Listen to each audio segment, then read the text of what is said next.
So to get started, you'll go to sdsu.zoom.us and you'll sign in with your SDSU ID. This will create your account.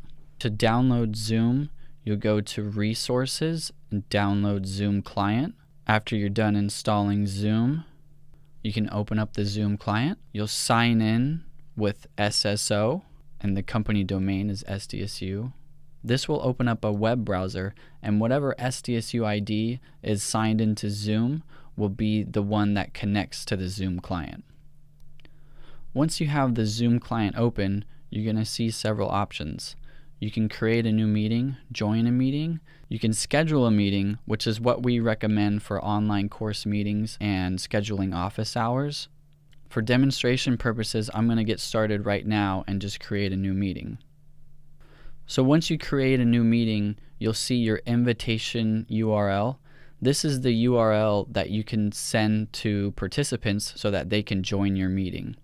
You can paste this URL to your learning management system, whether that be Blackboard or Canvas, and you can also send an email out to all of the students with this URL.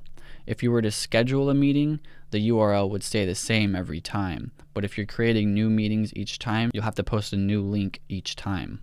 You'll also see down at the bottom your audio and video settings. This is where you can change the microphone that you're using. You can also change the video settings. You can see right now that my video is turned off. To turn it on, I'd start video, and to turn it back off, I hit stop video. You can also mute your audio and unmute.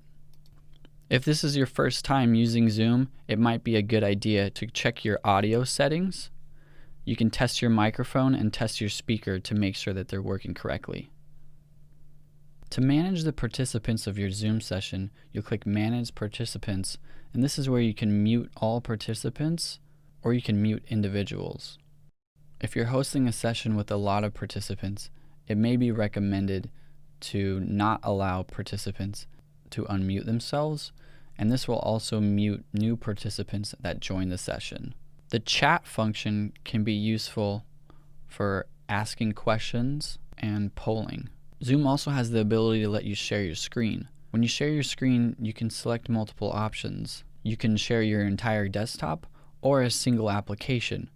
If you go to Advanced, you can also share just a portion of your screen. If you share just a portion of your screen, you'll be able to select what portion of your screen your audience sees. To stop sharing your screen, you go to Stop Share.